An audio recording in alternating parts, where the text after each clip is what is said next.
Welcome to the Manuchehri podcast. Over the last 30 years, it has been my joy to assist humanity in aligning with their magnificence so they may heal, discover their natural gifts, and communicate with loved ones living on the other side. May you also experience delight while we dance in the powerful, intuitive world of energy. Let's get going. Hello, this is Marie Manuchehri. Welcome to my podcast where energy meets the divine. Before we go to the phone lines, I want to talk about a couple of things, like why weird stuff happens to you as an individual, or maybe to your family, however you want to look at it, and how can we perfect the art of letting go? Because we get a lot closer to where we need to be when we can let go. When stuff happens in your life, or you were born into weird stuff happening into your life, all of those things have been planned to a fair amount of degree in order for you to gain a higher realm of perception, understanding, and clarity so that you can make different choices. As souls, many of us continue to make the same kind of choices that are the opposite of what we truly desire. When we incarnate to the physical realm, many of those things we want to let go of. We want to have a different perception, and we know Earth can serve as a PhD program where we could really learn a lot of information that will change us forever if we participate consciously or unconsciously. When you participate consciously, the weird stuff is less because you have this awareness of, oh, that's happening because I'm doing this. And when you've been participating in something unconsciously, meaning that you didn't notice what was occurring, you didn't recognize that your choices were not in your best interest, you were aligning in a way that didn't positively affect your magnificence. As you're becoming more conscious, every time you've had this experience, which I'm sure all of you have had an experience like that, then you start to become conscious and you move into this place of clarity. But before that, I want you to know that all of those weird, uncomfortable, I wish those had never happened to me experiences were actually something you ordered. When we order opportunities to allow us to become more conscious, we don't order the specifics. We don't say, oh, I really want, a terrible work life. We don't order it. Or I really want a body that doesn't work well. We don't order it like that. We simply say, before we reincarnate, this is one of the topics that I would like to heal. And we come to Earth to not just heal a topic or topics, we also come to Earth to have fun and to play, to have love and passion, and to learn how to co-creatively manifest, which is a big part of our birthright, no matter what dimension we reside in. But we say to the universe, I'd really, really love to learn this, aspect. I'd love to heal this part of myself and just do whatever it takes. That's what we say, because the universe doesn't know exactly all the choices we're going to make before we reincarnate into the physical world. Free will is the strongest law in the universe. And so we can change our minds. We can have walk away from something or choose a completely different path. But we give the universe carte blanche. We say, I really, really want to learn this. I've tried for a lot of lifetimes to change this perception that I have about myself, because it's always about ourselves. It's not about other people. You change your perception about yourself, and then the outside world changes. Other people change. Circumstances change. Work schedules change. Your body changes. Your love life changes. And the universe is very, very grateful that we give them carte blanche, because they're going to know when's the right time to strike, when is the right topic to utilize, and, all the rest of the defining characteristics of that thing. When it happened, you wish it would never have happened to you. Now, if you allow yourself to grow consciously in that arena, which could take years, there's no rush. The universe doesn't care how long it takes, doesn't care if it takes you 14,000 lifetimes to heal an aspect of yourself. They don't care. The time doesn't exist. So that it's more about the journey. So if you've journeyed well through something, which I'm sure you all have numerous times, but let's just say at least once, because maybe you're 20, right? And, or, 24 or something like that. When you consciously become awake or aware of a situation that you wouldn't allow yourself to fully take in or be a part of or to look at for logical reasons based on past lives. It's all about past lives. It was too scary. The past life was circumstances were even more gross than the circumstances in this lifetime, which we actually purposely tried our best, the universe, us, and this co-creative process, to choose less threatening, less difficult circumstances on the same theme so that we can awaken and have more consciousness about it. But when you start to become conscious in a situation that has been very difficult to resolve for you, you actually begin to appreciate it. Maybe not right away, but you start to see things. You start to see your own behavior. If you have something that keeps happening in your life over and over and over again, you are the common denominator. It's not the outside world. It's not bosses, wives, husbands. It's not other people or other circumstances or even world events. You are the common denominator. This is about your relationship to yourself and what you believe you deserve, or just how you perceive how your relationships should be with others, other things, money, happiness, a healthy body. So you're becoming conscious to the awareness of your own divinity, and you are becoming conscious of what you truly deserve. And then it allows you to make different choices, different shifts of awareness. It becomes kind of cool. It's almost like watching actors on a stage, because you feel so detached as you become conscious of it, as if it's not you, but clearly you know it's you. You see, you keep doing the same thing over and over and over again, or you don't do something different. You can look at it either way. And then you begin to contemplate, well, what if I don't do this anymore? What if I don't do that anymore? And you begin to change, you begin to grow, and you begin to love yourself more. You begin to value yourself more. That's really what creates the catalyst of change, is self-worth. And that's really what consciousness is truly about, is to see yourself as this divine, powerful, irreplaceable aspect of all that exists, that you are creation yourself. You are an irreplaceable part of creation forever and forever. You have been, you always will be. That will never go away. You are divine. You are divinity. You are omnipresence. And I would love it, regardless of where you are in your life. Maybe everything's going great right now. Yes, that's fantastic. I'm so happy for you. But wherever you happen to be in your life, or whatever it is you wish would change, because things could be going great, but you still may crave change or an increased fulfillment in life. Souls don't like things to get stagnant. Souls like evolution. They love change. They're very curious creatures. Wherever you are currently in the dance with your divinity, please start to speak out loud to yourself first thing in the morning. Very high vibrational language about your spectacular self. Perhaps you'll walk to the window first thing in the morning in a private room, so you can have privacy, or outside in the yard, and you will speak out loud that you are part of omnipresence, that you know that you are an eternal part of God, creation source, the divine.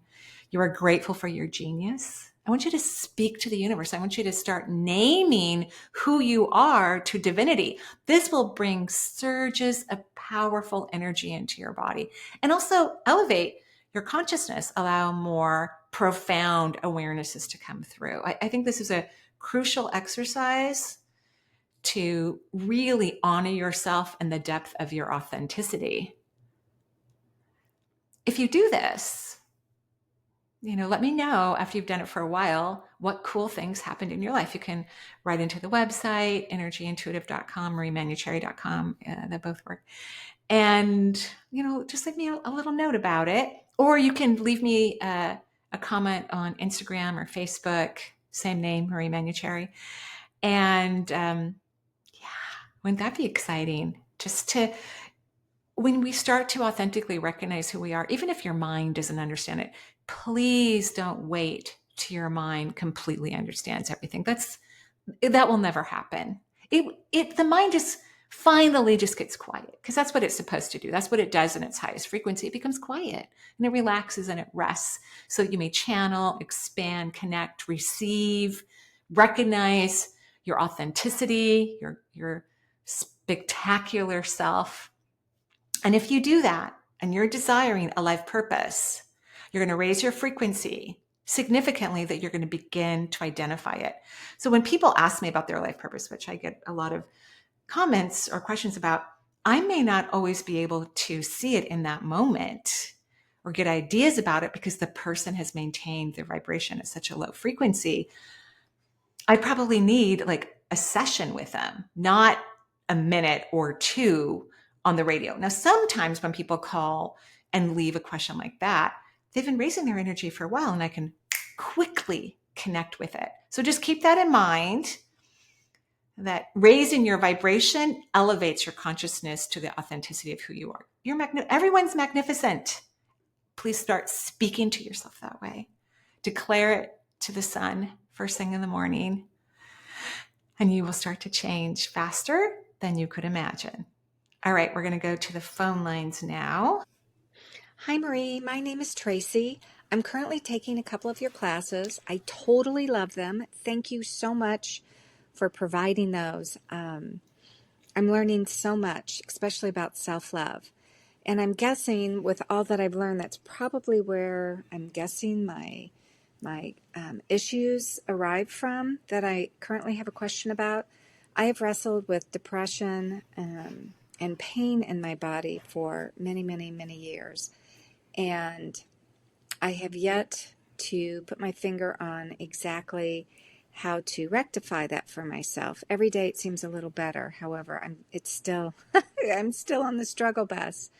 And I also had a question about my dream state. When I go to sleep, I just hate going to sleep. It's not restful. It seems like I'm working and doing stuff all night, every night in my dreams. I only sleep for about 2 hours at a time, and I wake up feeling exhausted. My dreams aren't feel-good dreams. I mean, they're not all terrifying or scary. However, I'm not sitting around a pool getting served Mai Tais either. So I didn't know if my poor dream state tied into the situation of all the pain and depression. So I so appreciate any help. Thank you, thank you, thank you. You're welcome, Tracy. I'm so sorry for the discomfort that you feel. Dreams, people who remember them, I rarely remember my dreams. People who remember them in particular, but for all dreaming individuals, which is everyone, it's kind of where we do our psychology, especially people who don't do inner work when they're awake. They're going to do a lot of inner work when they're asleep. So you're right. You're working on your psychology. It's not a bad thing. It's a great option. And it doesn't mean your dream is going to feel good if you're working on your psychology. I don't think that you're having real depression. I know that sounds terrible, and you don't have to believe me. I think you're someone who overthinks and analyzes and processes, which is not inner work. That's not inner work. Thinking with your mind is an avoidance of inner work. Trying to solve things with the logical mind is an avoidance of inner work. That's what I think. And the pain that people feel in their body is related to trapped, unresolved emotional pain. So when was the last time you cried? And I mean from an authentic place.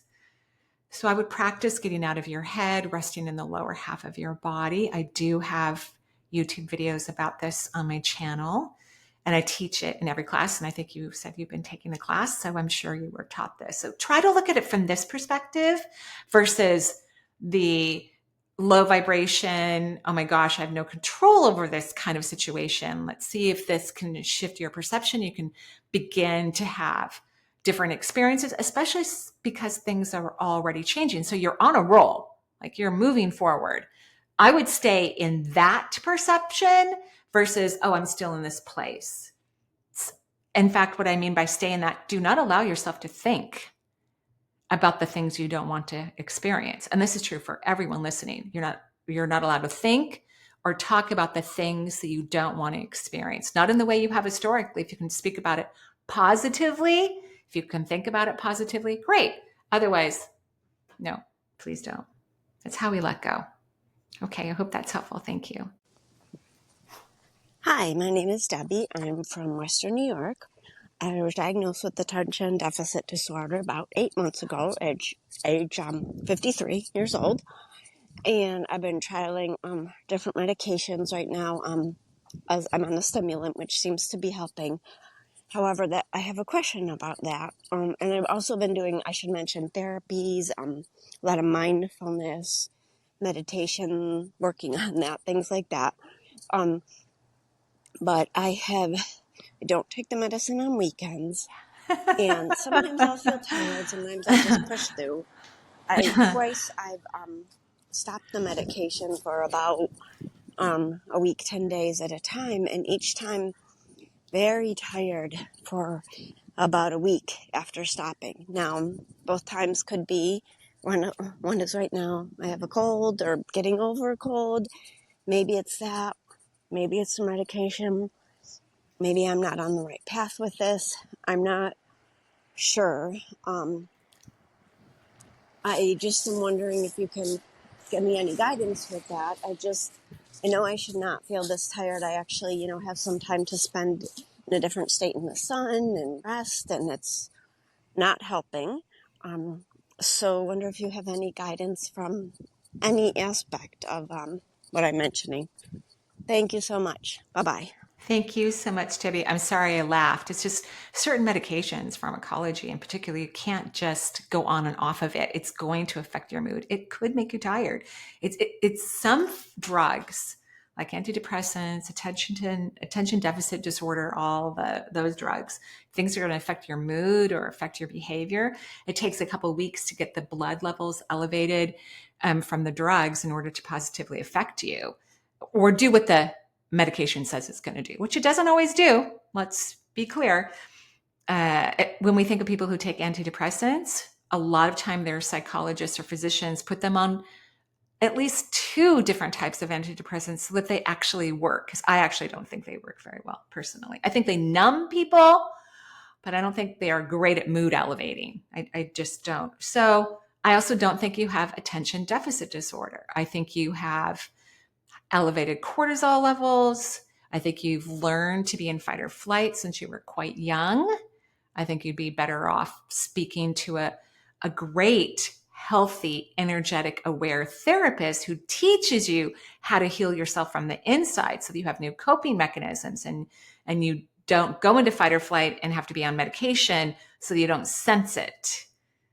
So, of course, you get to do whatever you want, but I would tell your doctor that you go off of it sometimes because that would be important for them to know. So there are medications in modern medicine you just cannot go off and on.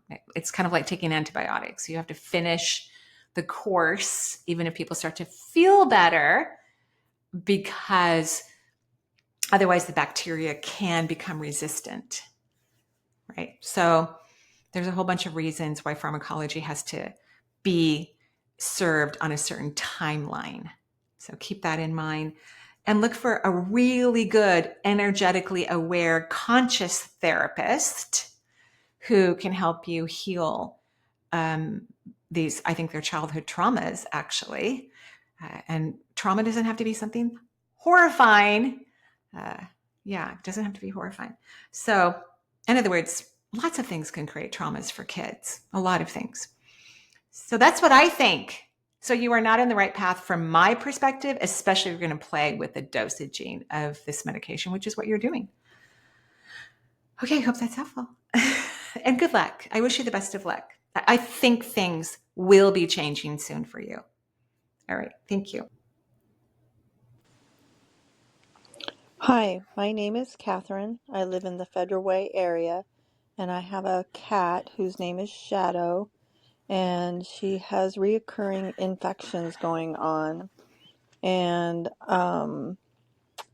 we wanted to call and see if you were able to talk to Shadow and help us narrow down this ongoing infection that keeps coming back.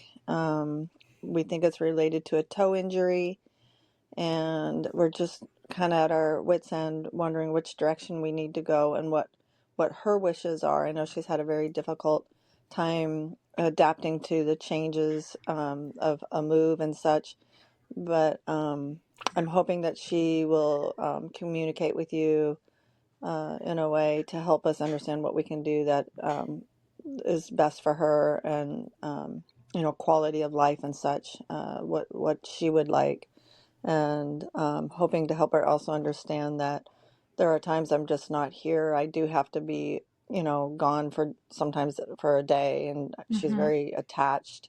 Yeah. And also I'll be traveling in March, and so that always seems to be an issue with her as well. When I'm gone too long, Whatever. it just seems to cause a ricochet effect. Uh, I greatly appreciate your help. Of You have a course. great day, and thank you. Bye-bye. You're very welcome, Catherine. Shadow is fun. Fun, fun, fun. Reminds me of my cat, Huckleberry, who I talk to all my animals before I travel about a week in advance. And Huckleberry still, to this day, or anytime he's mad at me, which could be a various degree of reasons, will come to this office. If the door is open, he will come and poop in this room or outside my door or the bathroom. I prefer the tile. I always tell him, I've told him, please don't ever do that again, but he doesn't really care. Cats kind of don't give a you know what about other people. They just don't. And I think Shadow has you wrapped around its little finger. So part of learning to have a fulfilled life here in the human realm is for old souls not to project their own insecurities on other people or animals, because then they don't make the best choices or the best decisions. Shadow's immune system does need to improve. I feel like Shadow might have some food allergies. In holistic medicine, the belief is that 80% of our immune system is in the intestinal tract. So that's our gut, the food we're taking in. It helps us based on when we're eating healthy food for us, that helps us to detox.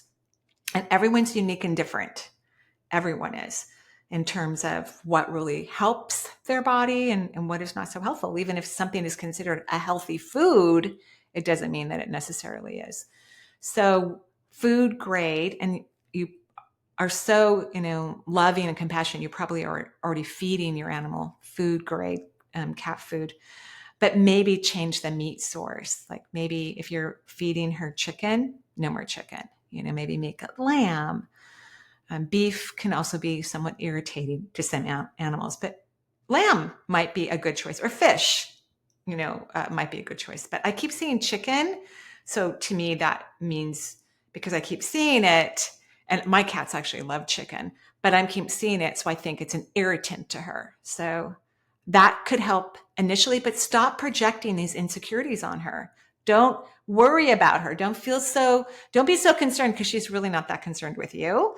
I think cats come into people's lives to teach people to have detachment. I think dogs come into our lives to teach us to love, and we can love cats. I have two. I love them. But cats teach you to also not give a you know what, because they kind of don't. So that's what they're teaching, at least older soul type people, that don't take it so personally and don't project. She will get better faster if you're not so much worried about her. And you just have to tell her a week before you travel, I'm traveling, and don't be like, I'm sorry, I'm going to be traveling. I'm worried about you. Not like that.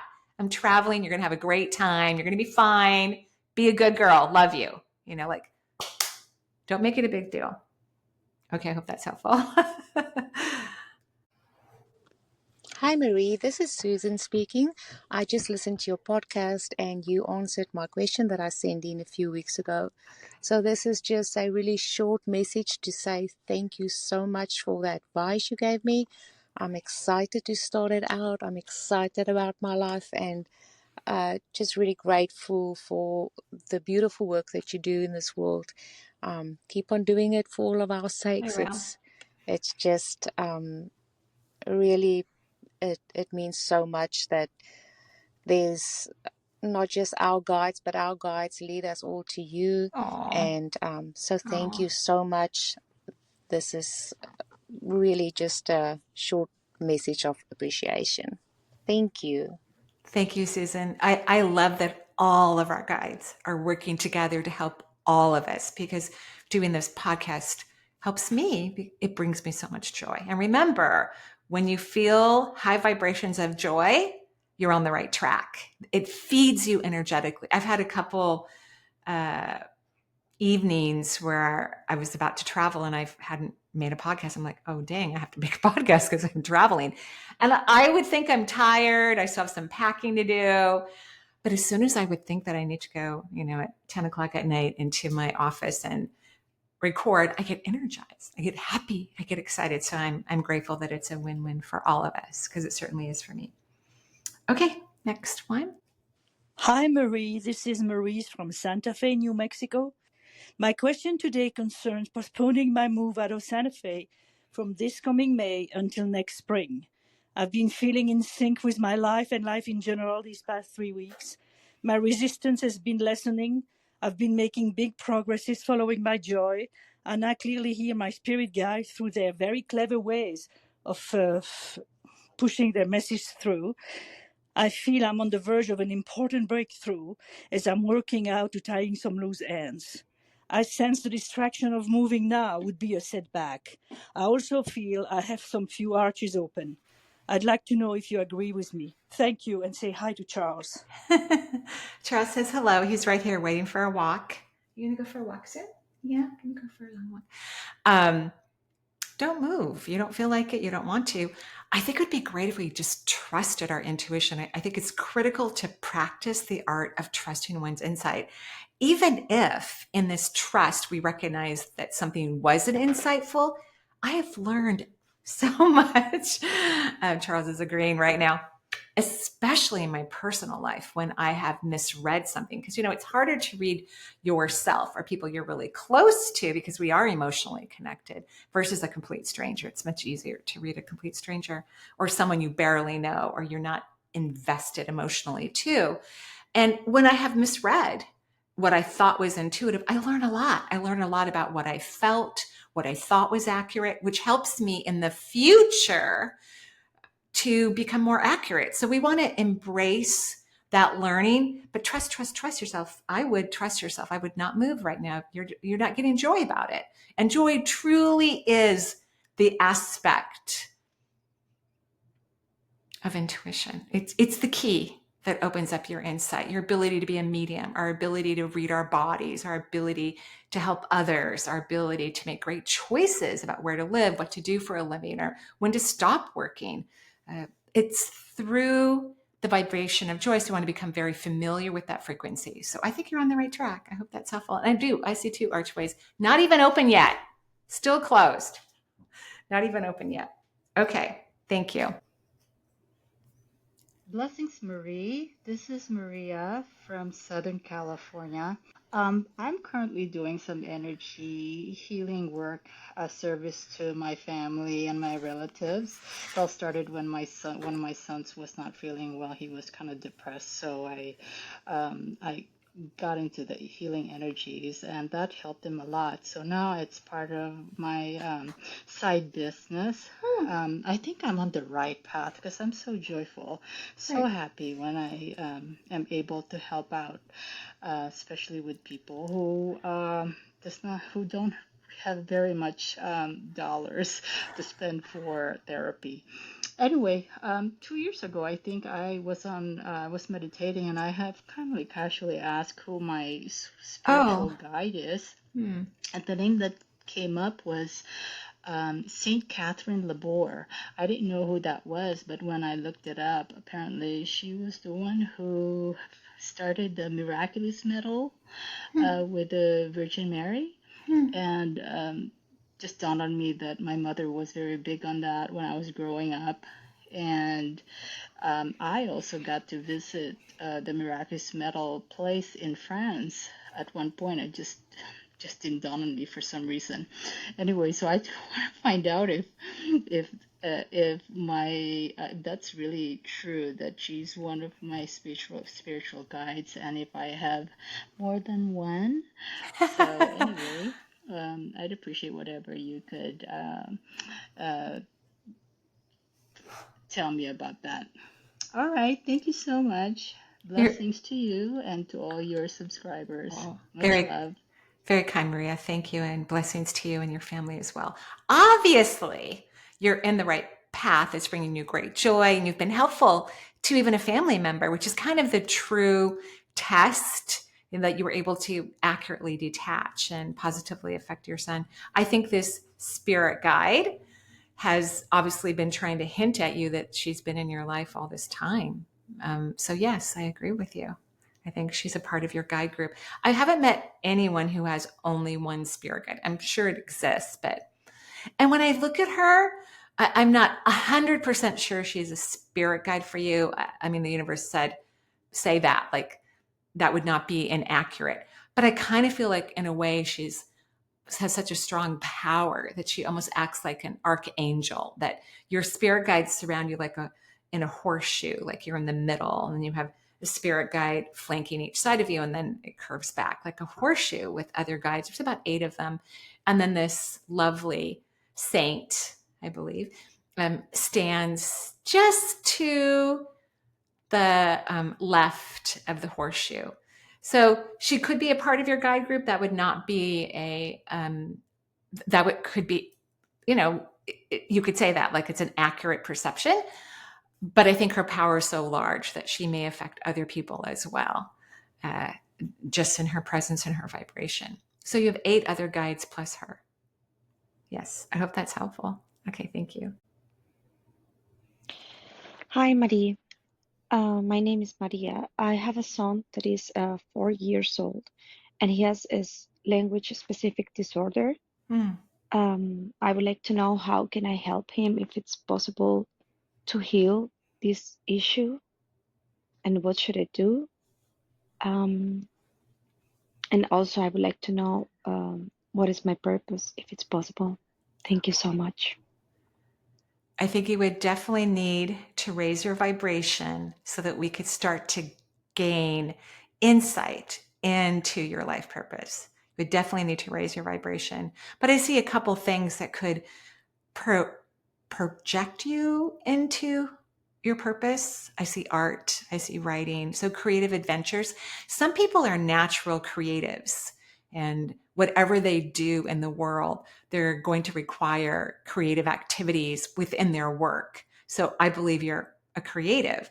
So if you start doing some art and some writing, I think that will lead you into more discoveries of your magnificence. I do think your son can cure himself of whatever this language issue is, speech problem. I love that he's still young, that he's 4, because he's just so adorable, and everyone can just stay in that adorable energy. Please don't project fear or negativity or worry about him. That actually will not help him to heal. I would love it if you start feeling that he's completely healed, that he's figured it out, that his throat and his brain have caught up with each other, and he can communicate in a way that aligns with the way humans right now, the majority of them, communicate. So if you could stay in that positive place, and everybody in the family, if they could stay in that positive place, then we would definitely see more results rapidly. So that's your homework assignment, to just love him the way he is and not think about the future if he doesn't heal, because then you're bringing that energy, because you're participating in that energy, and your son, children model their energy after their parents and the people they spend the most amount of time with. We don't want him doing that. So let it go, be in a different frequency, and let's see what happens. Okay. Thank you. Hi, Marie. My name is Kristen Rands, and I am located in Spencer, Indiana. And I just wanted to know if you see any changes that are supposed to be happening in my life right now, and how I can get guidance on making that happen. I'm feeling kind of lost right now. Thank you. Bye. Well, Kristen, you're definitely not lost. And I wouldn't put a lot of energy into that vibration. You're shifting. Your consciousness has not quite caught up to where you're going. So analyzing, processing, and overthinking it is not going to help you. You want your mind to be quiet so that you can get intuitive perceptions about what to do next. So learn to quiet your mind, meditate more, relax, have fun. When I don't know what to do about something that I need to take action on, I actually don't think about it. I go play. I go do something that's really fun and fulfilling and playful. And then I get the download. Oh, that's what I need to do. So that's what you need to do. Remember, joy is the magical key to open up our insight. And when we want to expand, what will give us the information that we need is our intuition. Logic cannot be helpful during that process. Okay, thank you. Hi Marie, it's Mel here from Australia. My question is to do with manifesting. I've done some manifesting in the past and I've had some success. I've done courses and lots of reading, but I've sort of become aware that there's a bit more of an energetic or spiritual element to it. My husband and I have big dreams for our little family. We appreciate what we've already got, but I guess we just want a little bit more for us, such as a bit more financial freedom and a bigger house and travel. And we want to do that before our children grow up. So I think we're pretty aligned with the goals that we want together for our family and the shared vision that we have. We've had quite a few setbacks, sort of health-wise for me, and financial setbacks. So it's been quite up and down. And I guess I'm just wanting to get a sense of whether you can see that dream life that we've always wanted is actually going to happen for us. As I said before, our kids grow up and move away. I'm just wondering can you see anything that's blocking us? I think we're both quite aligned with what we want, but we just don't seem to be getting there. And yeah, it just feels like there's something stopping us. And I'm just wondering if you can see what that might be. Thank you so much, Marie. Really appreciate your time. And as I said, the generosity with which you share your gifts. Thank you so much. You're very welcome, Mel. So I love that you guys know what you want, but you keep staying in the vibration of wanting. So it's good to know. You have to figure out what you want. So that's good. You figured it out. I would say most of the people on the planet don't even know what they want. Really, they have no idea. That would not be most people who study spirituality. That's usually what brings a huge chunk of people to the spiritual realm is manifesting desires, wanting to heal something. And that's what brings them to the spiritual realm. So yes, manifesting is a spiritual activity. To manifest, if you stay in the wanting, like, oh, we want this, but it's not here. Oh, we've had this setback, so you're still in the wanting and the worrying and the trying to figure it out kind of situation. So instead of being in there, I would love if you and your husband start practicing the feeling that it already happened, not how it happened, not when, not where, not why. You want to get rid of the whole, deviation of how, what, where, when, or why. That's a low vibrational, logical aspect that you're engaging in. When something has already happened, you don't think about those things. You just are in it. So if you could start feeling that your whole family travels, that you have a different house, you have more money. So you need to kind of investigate what that would feel like for the both of you, because you might have individual feelings about it. They may not be exactly the same. So you're going to have to, that's what I want you to spend time investigating and researching and within yourself and practicing the feeling that what you want is already here. Just like if somebody wanted a puppy or a kitten or a lizard or a hamster or a bunny or something, I would instruct them to feel like a kid. If they wanted that, I would instruct them to feel that they already have it, that they're holding the puppy, that they're playing with it, even if it's only happening in their mind. But you have to get into the feeling aspect. Like if someone wanted a brand new car, I would encourage them to be in the car, imagine, feel it, the smell of a new car, feeling the leather steering wheel, feeling the hot seats, if that's something that they want, or the wind, if it's a convertible, or if there's a sunroof, just to be in that aspect is what allows it to happen. And that is highly spiritual. That's when we're in communion with creation. That's when we are part of the co-creative aspect of manifesting, is to get into that feeling. And the more you do that, you become confident that that thing is coming, because it's like your feeling of it is pulling it right in, because it already exists. It's not that it does not exist. It exists. But you have to embody it's here versus where is it? Those are two different feelings, and one allows for manifesting and one does not. Okay, hope that's helpful. Hi, Marie. My name is Lauren. I live in New York. I have two questions for you, if that's okay. The first one is about my mom, who passed away almost a year ago, March 10th last year. And I talk to her every day. I feel her presence with me. I have a very strong connection to her, but I just wanted to know from your perspective if there's anything you could tell me about what she's up to, how she's doing. Unfortunately, there's been an estrangement in the family since she crossed, and I'm struggling with that and where to go. If I should contact my family members who are angry at me. So if you could speak to that. My second question is about my son. He's 17. He's high functioning autism.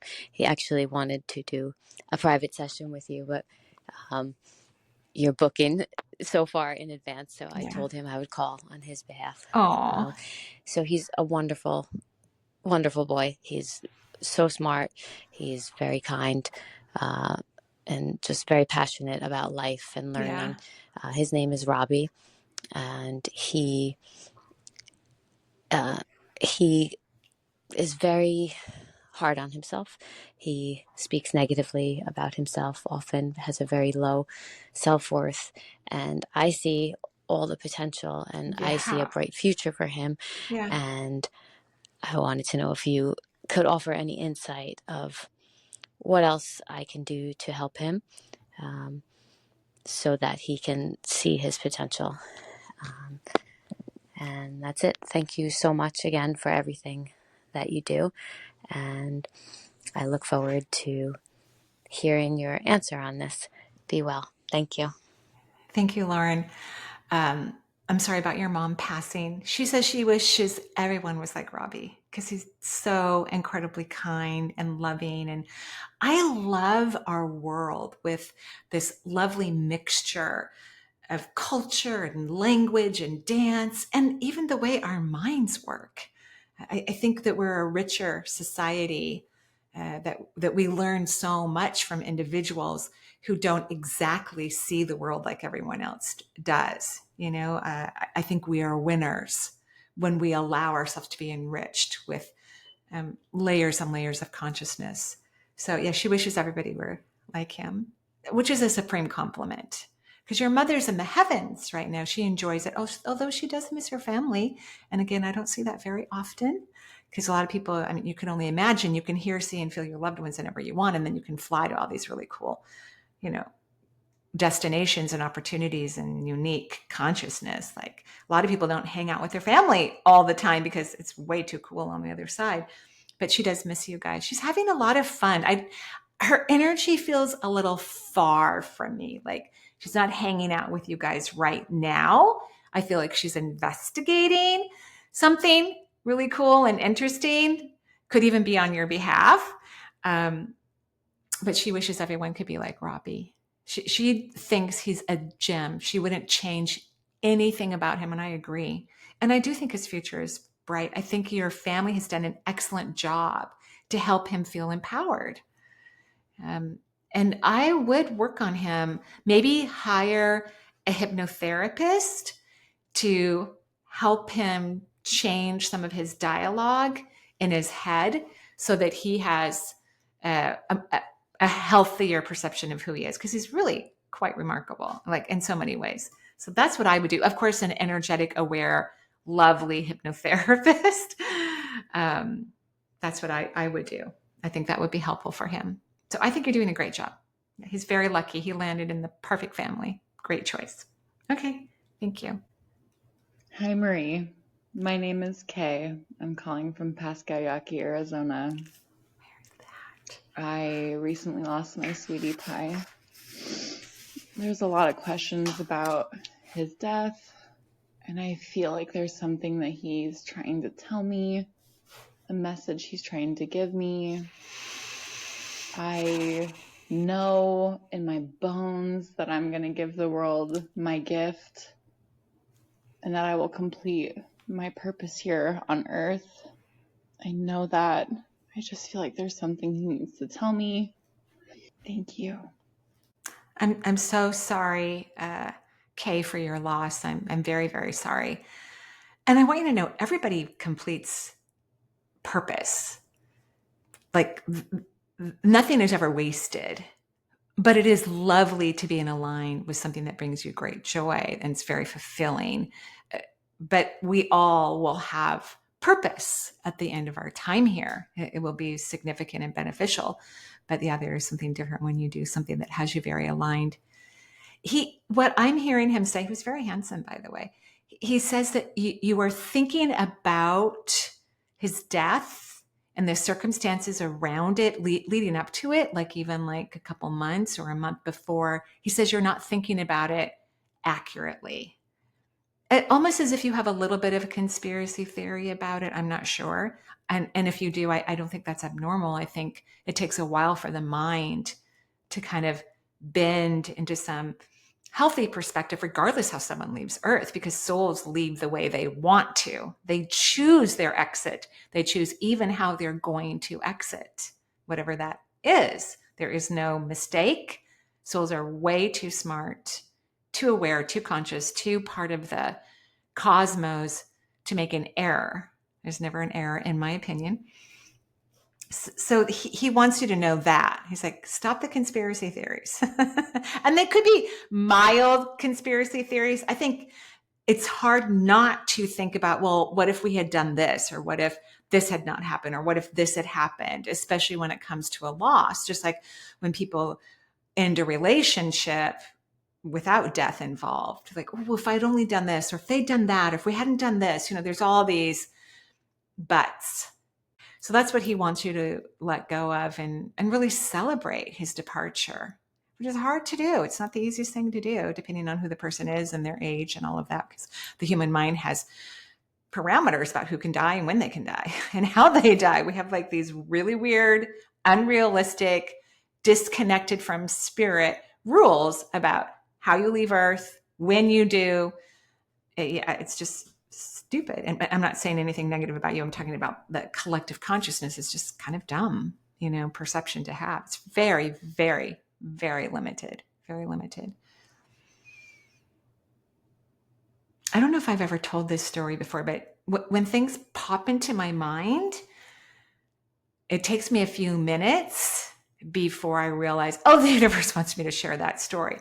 Because when things pop into my mind, they're very clear, as if I'm standing there, even if it happened 20 years ago. And I was asked by an aunt of a very young human, so under one, to go visit the family and this young human who was in a critical care situation in a hospital. And the child was very, very ill. And I knew when I was asked by the aunt to go visit them, and it was something I love hospitals. So, and I actually am very comfortable with death. I think it's a cool thing, something we need to change in our human perception and reality. That way we'll live longer if we change our perception about it, and we'll have deeper understandings when people cross. We'll have a better perception about it and better experience about it. And overall, I want you to know, Kay, you're doing great, by the way. You're really doing well. So I went to the hospital. I knew ahead of time, though. I believe I did it pro bono. Various reasons in my own mind, especially when I think someone's not going to survive.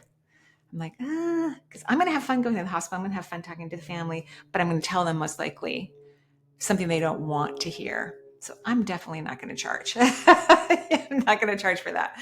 So I was granted into the pediatric NIC unit or some critical care room. And there was this lovely, tiny child, in a bassinet type bed. And I spoke to her right away. She spoke to me right away and told me that she wanted to go and that she was leaving.